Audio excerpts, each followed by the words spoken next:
اللہ کے محبوب نے ان کو ابو المواحدین کہا۔ قرآن حکیم کی 25 صورتوں میں ان کا ذکر ہے اور 63 آیات میں ان کا نام آیا ہے۔ اور ایک قرآن حکیم کے جو سورہ ہے اس کا سورہ مبارکہ کا نام ہے سورہ ابراہیم۔ اور قرآن حکیم نے ان کی ذات کو ایک امت قرار دیا ہے کہ یہ اپنی ذات میں امت ہیں پوری ایک، اور اللہ کریم نے ان کی ساری خوبیاں اور فضائل بھی بیان فرمائیں۔ یہ صبر والے ہیں، استقامت ہے، نماز پڑھتے ہیں، زکوٰۃ ادا کرتے ہیں، لوگوں کو کھانا کھلاتے ہیں، ان کی سخاوت کا قرآن حکیم میں ذکر ہے۔ اور پھر جس طرح بڑے بڑے امتحانات، جتنے قسم کے انسانی زندگی اور انسانی شخص کے امتحانات ہو سکتے ہیں ممکنہ، وہ جان کی قربانی ہو، وہ مال کی قربانی ہو، وہ اولاد کی قربانی ہو، وہ تکالیف ہو، مصائب ہوں، وہ عزت پہ کوئی حملہ کرے اور آدمی اپنی عزت کو کس طرح محفوظ کرتا ہے، دعا کی قوت اور طاقت کیا ہے، شیطان سے لڑائی کس طرح لڑی جاتی ہے۔ اور پھر ناظرین کرام، جب آدمی جاتا ہے عمرے کے لیے، حج کے لیے، مقام ابراہیم کو کون بھول سکتا ہے، وہاں کون یاد آتا ہے، صفا مروہ میں جاتے ہوئے آدمی کو کون یاد آتا ہے، مینا مزدلفہ عرفات میں کس کی یاد آتی ہے، کس کے انداز جو تھے اس کو اللہ تعالیٰ نے قیامت تک کے لیے محفوظ فرما دیا۔ اور ان پہ صحائف بھی نازل ہوئے اور اس کا ذکر قرآن حکیم میں بھی صحف ابراہیم کا ذکر مبارک آیا ہے۔ اور پھر اگر ساری قوم مخالف ہو جائے اور بادشاہ وقت بھی ناظرین کرام وہ نمرود ہو اور عزت پہ حملہ کرنے والا فرعون ہو، تو پھر آپ اندازہ کریں، اور پھر اللہ کی جب نصرت، مدد اور تائید آتی ہے تو پھر کس طرح ہوتا ہے۔ بڑے بڑے بادشاہوں کا پھر حال کیا ہوتا ہے، مچھروں سے اتنی بڑی فوجیں جو ہے وہ ملیا میٹ ہو جایا کرتی ہیں، کبھی کبھی ابابیل بھی اترتے ہیں اور ابراہ کے لشکر کی تباہی ہوتی ہے۔ اور ہم نے تو ناظرین کرام اپنی زندگی میں بہت دفعہ دیکھا ابابیل آتے ہیں، اور اس عاجز کو تو اپنے ذاتی معاملات میں بھی بہت تجربات ہیں۔ میرے جتنے قریبی دوست ہیں ان کو معلوم ہے کہ میں نے بڑے بڑے فرعونوں کو کس طرح ابابیل اللہ نے ہماری مدد کے لیے بھیجے تھے۔ تو اللہ کریم ہر دور میں اگر اس سے مانگا جائے، صدق نیت سے دعا کی جائے تو اللہ تعالیٰ مدد فرماتے ہیں۔ اور ناظرین کرام، پھر مدد کے لیے ملائکہ بھی آ جائیں تو جو لوگ اللہ تعالیٰ پہ جن کا یقین کامل ہوتا ہے وہ کہتے ہیں مجھے فرشتے کی مدد کی ضرورت نہیں، میرے اللہ کو معلوم ہے کہ مجھے آگ میں ڈالا جا رہا ہے، مجھے کس طرح کی تکلیف دی جا رہی ہے، میرا اللہ مجھے محفوظ کر لے گا۔ تو مجھے سیدنا عبد القادر جیلانی رحمۃ اللہ علیہ کی ایک بات یاد آتی ہے۔ آپ فرماتے ہیں کیا انسان اگر ساری دنیا تجھے نفع پہنچانا چاہے اور اللہ نہ چاہے تو تجھے نفع نہیں پہنچ سکتا، ساری دنیا تجھے نقصان پہنچانا چاہے،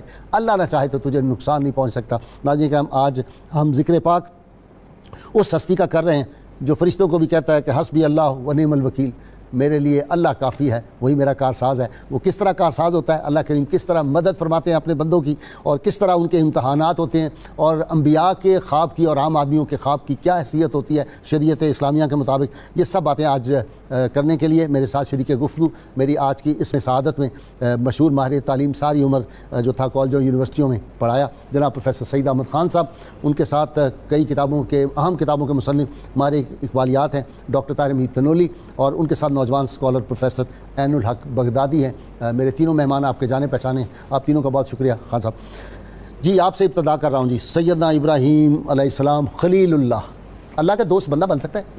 بسم اللہ الرحمن الرحیم۔ پروردگار عالمین کا اپنا ارشاد ہے کہ وَاتَّخَذَ اللَّهُ إِبْرَاهِيمَ خَلِيلًا، جی اللہ نے ابراہیم کو اپنا دوست بنایا۔ سبحان اللہ۔ سیدنا حضرت ابراہیم علیہ السلام کا نام نامی جب ہمارے سامنے آتا ہے تو ایک ہی چیز وجود کے اندر کونتی ہے، اور وہ یہ کہ رب کہے اور بندہ بغیر تفکر تعمل کے اس پر کاربند ہونا شروع ہو جائے، فوراً بغیر سوچے سمجھے۔ فعل الحکیم لا یخلو عن الحکمہ۔ ابراہیم علیہ السلام کے ضمن میں اللہ رب العزت نے فرمایا اذ قال له ربہ اسلم قال اسلمت لرب العالمین۔ رب نے جب کہا کہ تسلیم کر، فوراً پروردگار عالمین کی بات کو تسلیم کیا۔ یہ نہیں پوچھا اس کے نتائج کیا ہوں گے، اس کا سبب کیا ہے، بیٹے کو کس لیے ذبح کروں، آگ میں کس لیے کودوں، بیٹے کی گردن پر بیٹے کو جا کر جنگل میں کیوں چھوڑا۔ رب کہتا گیا، آپ مانتے چلے گئے۔ اذ ابتلی ابراہیم ربہ بکلمات فاتمہن، ابراہیم کے رب نے جب انہیں چند باتوں میں آزمایا تو وہ ان آزمائشوں میں پورے اترے۔ وہ کیا ہے اسلم تسلیم کیا ہے؟ وہ ایک کہہ رہے وہ تو حضور علیہ الصلوۃ والتسلیم کا ارشاد ہے نا۔ قرآن کریم نے یہ کہا کہ اذ قال لہ ربہ اسلم قال اسلمت لرب العالمین۔ رب نے کہا کہ یہ مان، یہ تسلیم کر، اور ابراہیم علیہ الصلوۃ والتسلیم اس پر فوراً عمل پیرا ہونے کے لیے تیار نظر آئے۔ کشتگان خنجر تسلیم را ہر زمان از غیب جانے دیگر است۔ ہاں جی ڈاکٹر صاحب، ہر زمان از غیب جانے دیگر است۔ یہ بتائیں کہ یہ اتنے امیر، مال و دولت دنیا سب کچھ تھا، کتوں کے گلے میں بھی وہ سونے کے وہ جو پٹے تھے وہ ڈالے ہوتے تھے، یہ ذرا بات مجھے کچھ سمجھ سے باہر آئی اور پھر سارا کچھ ایسے گیا کہ پتہ ہی نہیں چلا. جی غازی صاحب قبلہ، سیدنا ابراہیم علیہ السلام کی شخصیت کو جب ہم دیکھتے ہیں تو جتنا بھی انبیاء کی جماعت ہے اس کے اندر آپ کی شخصیت اس طرح ممتاز ہے کہ آپ صلی اللہ علیہ وسلم نے اپنی نسبت سیدنا ابراہیم علیہ السلام کے والد سے بیان کی. اچھا. کہ میں ابراہیم اپنے والد ابراہیم کی دعا ہوں.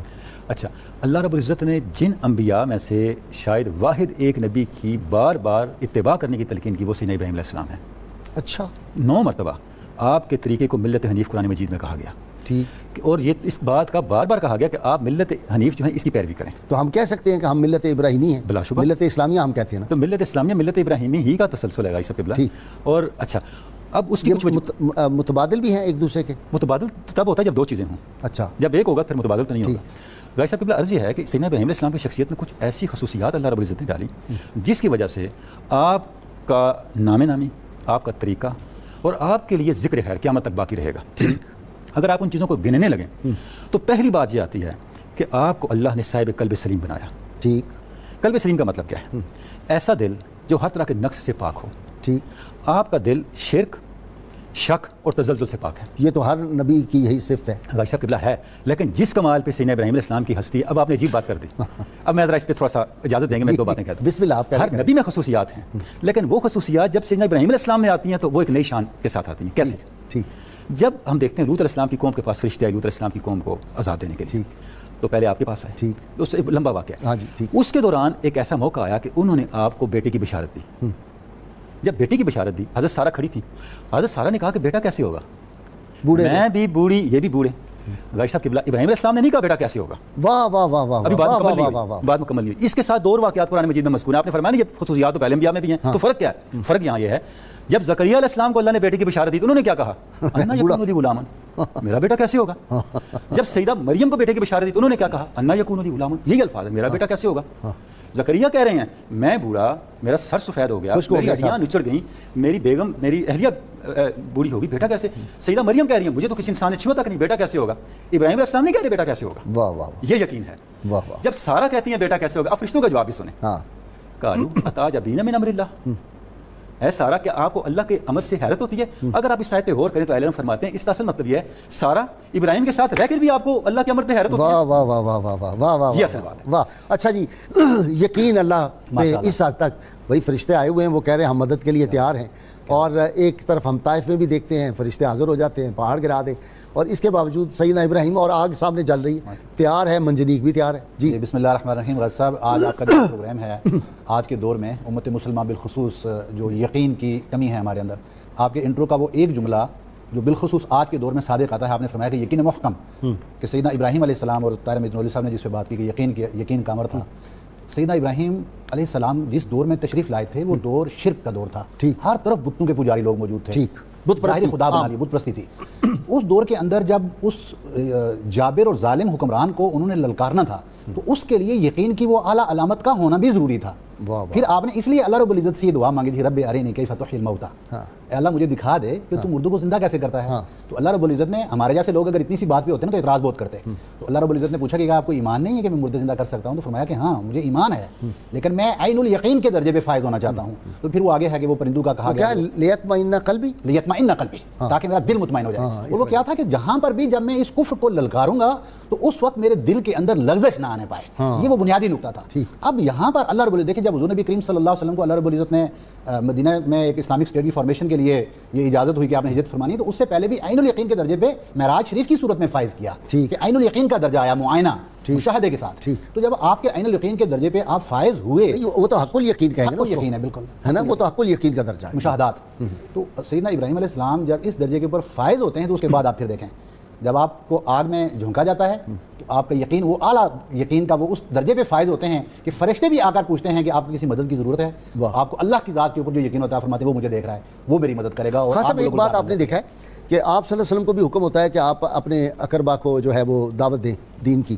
سیدنا ابراہیم کا بھی وہی ہمیں نظر آتا ہے. وہ سیدنا ابراہیم علیہ السلام تو آغاز ہی اس طرح ہوتا ہے کہ آپ کے چچا آزر بت بنا رہے ہیں اور ان کو دیتے ہیں کہ جاؤ. بعض لوگ کہتے ہیں ان کے والد تھے, ذرا یہ تو ام سن و ابی, چچا باپ کی مانند ہوتا ہے. قرآن کریم نے جب یہ کہہ دیا کہ تقلبک فی الساجدین, کہ نبی رحمت صلی اللہ علیہ وسلم ساجدین کی پشتوں میں منتقل ہوتے چلے آئے, تو پھر وہاں کوئی مشرک نہیں ہو سکتا. اس لیے امام فخر الدین رازی رحمۃ اللہ علیہ نے بڑی صراحت کے ساتھ اس پر بحث کر دی ہے کہ یہ چچا تھا, یہ چچا تھا, طارق نام تھا آپ کے والد کا. تو وہ جب انہیں دیتا بت کے جا کر بیچ آؤ, تو آپ ان بتوں کو ہاتھوں میں اٹھا کر لے جانے کی بجائے ان کے گلے میں رسی ڈال کر ان کو گھسیٹتے ہوئے لے جاتے تھے, کبھی پانی میں ڈبو دیتے تھے. یہ تو بڑا مزیدار کام ہے. غازی صاحب محترم, آپ نے سیدنا ابراہیم, اور یہ بھی کہتے تھے کہ یہ جھوٹے ہیں, یہ کسی کو نفع نہیں دے سکتے, کسی کو لے جاؤ, جب بیچتے تھے بازار میں. لِمَتَعْبُدُ مَا لَا يَسْمَعُ وَلَا يُبْصِرُ وَلَا يُغْنِي عَنْكَ شَيْئًا. باپ تمہیں کیا ہو گیا ہے, یہ کیا ہیں؟ اپنے ہاتھوں سے مورتیاں بناتے ہو اور ان کے سامنے بیٹھ کر ان کی عبادت کے لیے جھک جاتے ہو. سیدنا ابراہیم علیہ السلام کا جب ذکر پاک آتا ہے تو مسلمان اس بات کی طرف ضرور اپنی توجہ لے جاتا ہے کہ کیا وہ منظر تھا کہ رب کہتا گیا, خلیل مانتا چلا گیا. کہیں یہ بات نہیں کہ وائے وٹ, جب مانتا گیا اور جب مانگنے کی باری آئی تو اللہ سے ہمارا نبی مانگا. سر تسلیم خم ہے جو مزاج یار میں آئے, سر تسلیم خم ہے جو مزاج یار میں آئے, جو حکم آیا اسی وقت. مصور دیکھنا میری تصویر یوں بنائی ہو, ادھر حکم خدا ہو ادھر گردن جھکائی ہو. سیدنا ابراہیم علیہ السلام کو اللہ نے خلیل بنایا, اور خلیل جانتا تھا کہ خلیل کا کام یہ ہے کہ رب کہے بندہ مانے. لیکن جن کے لیے وہ دعا کر رہے ہیں ان صحیفوں میں آپ نے حضور علیہ السلام کا جو تعارف پڑھا اور ان کے لیے دعا کی. حضور علیہ الصلاۃ و تسلیم فرماتے ہیں کہ اے میرے پیارے ابو بکر, اگر میں نے اللہ کو خلیل نہ بنایا ہوتا تو تمہیں خلیل بناتا. فرق دیکھیں, اللہ محبوب ہے, ابراہیم خلیل ہیں, لیکن جن کے ہم امتی ہیں وہ محبوب ہے اور اللہ خلیل ہے. وہاں پر منظر یہ ہے کہ اللہ فرما رہا ہے, ابراہیم اس کو راضی کر رہا ہے, اور یہاں منظر یہ ہے کہ نبی اکرم رحمت عالم صلی اللہ علیہ وسلم فرما رہے ہیں اور اللہ انہیں راضی کر رہا ہے. خدا کی رضا چاہتے ہیں تو عالم, فَلَنُوَلِّيَنَّكَ قِبْلَةً تَرْضَاهَا, ہم ضرور آپ کو محبوب اس قبلے کی طرف بدل دیں گے جس میں آپ کی رضا ہے, جو آپ چاہتے ہیں. وَلَسَوْفَ يُعْطِيكَ رَبُّكَ فَتَرْضَىٰ, آپ کا رب آپ کو اتنا دیتا چلا جائے گا, آپ مانگتے چلے جائیں گے, جب تک آپ راضی نہیں ہوں گے رب تعالیٰ آپ کو دیتا چلا جائے گا. تو سیدنا ابراہیم علیہ السلام اور نبی رحمت صلی اللہ تعالیٰ علیہ وسلم کا یہ تعلق بھی ہمیں سامنے رہنا چاہیے. ہاں سب امریکہ سے کال بہت دور سے, تو وہ میں پہلے لے لوں. السلام علیکم. جی کون صاحب؟ عزیز محمد بات کر رہا ہوں, نیو یارک امریکہ سے. جی عزیز محترم فرمائیں. جی کل میں آپ کو فون کر رہا تھا اسی سلسلے میں. کل آپ ایک ڈسکس کر رہے تھے کہ پہلے جو دور تھے, آج سے 500 سال پہلے یا بہت دیر پہلے, تب ایسا کچھ نہیں تھا, جہالت نہیں تھی کہ بچوں سے یا بچیوں سے زیادتی نہیں تھی ہوتی. صحیح بات. تو لیکن اب اس دور میں یہ کام بہت زیادہ ہے. صحیح, ٹھیک ہے, ہو رہا ہے جو بھی ہے, لیکن میرا یہ کویشچن ہے کہ کیوں نہیں میڈیا یا گورنمنٹ ایسا سیل بناتی یا کچھ ایسا کرتی کہ جن فیملیز کے یا بچوں کے ساتھ یہ زیادتی ہوتی ہے ان کی فیملی کو ہڈن رکھا جائے, ان کو اتنی پبلک نہ کیا جائے, کیونکہ آج کل کے دور میں پھر لوگ ان سے کٹ کر دیتے ہیں ہر چیز ہی. ٹھیک, ان سے ملنا جلنا ہر چیز. ایک تو وہ بچہ یا بچیوں سے تو زیادتی ہو گئی, اس کے بعد لوگ تو اس فیملی کو بالکل ختم کر دیتے ہیں. جی میں سمجھ گیا آپ کی بات, میں آپ کی بات سمجھ گیا. انشاءاللہ اس پہ کریں گے جی بات, اس پہ بھی کریں گے. اور کوئی کالر تو نہیں ہے؟ جی ڈاکٹر صاحب. اچھا نیکسٹ کالر ہے. السلام علیکم. جی کون صاحب ہے؟ جی فاروق صاحب فرمائیں. السلام علیکم. وعلیکم السلام ورحمۃ اللہ. جی فرمائیں سوال. جی السلام علیکم. وعلیکم السلام ورحمۃ اللہ. سوال فرمائیں فاروق بھائی. آپ ٹی وی بند کریں گے تو آواز صحیح طور پہ آئے گی. یہ جو لوگ فلاحی اداروں میں فلاحی اداروں میں قربانی کرنے کے لیے پیسے دیتے ہیں, کیا یہ طریقہ ٹھیک ہے؟ ٹھیک ہے جی, ٹھیک ہے جی. نیکسٹ کالر دے دیں جی. السلام علیکم. السلام علیکم. السلام علیکم. جی وعلیکم السلام. غلام مصطفیٰ بول رہا ہوں کراچی کینٹ سے. جی بسم اللہ, سارے غلام مصطفیٰ صلی اللہ علیہ وسلم غلامان مصطفیٰ. جی ارشاد. میں نے راجی صاحب یہ سوال پوچھنا تھا کہ حضرت ابراہیم علیہ السلام کا جو نمبر ہے انبیاء میں افضلیت کے حوالے سے, ٹھیک ہے جی, یہ کس نمبر پہ آ رہے ہیں؟ جیسے مطلب 60 افضل ہیں, اس میں سے 5 افضل ہیں, ان 5 میں اس کا نام آتا ہے. ٹھیک ہے جی, ٹھیک ہے, پوچھ لیتے ہیں جی. Thank you very much. اور کوئی سوال؟ جی ڈاکٹر صاحب پہلے سوالوں کا جواب دے دیں. ایک تو جو انہوں نے پوچھا ہے کہ جی یہ جو بچوں کے ساتھ زیادتی وغیرہ ہوتی ہے اس کو بہت ہائی لائٹ کیا جاتا ہے, اس پہ آپ کیا کہیں گے؟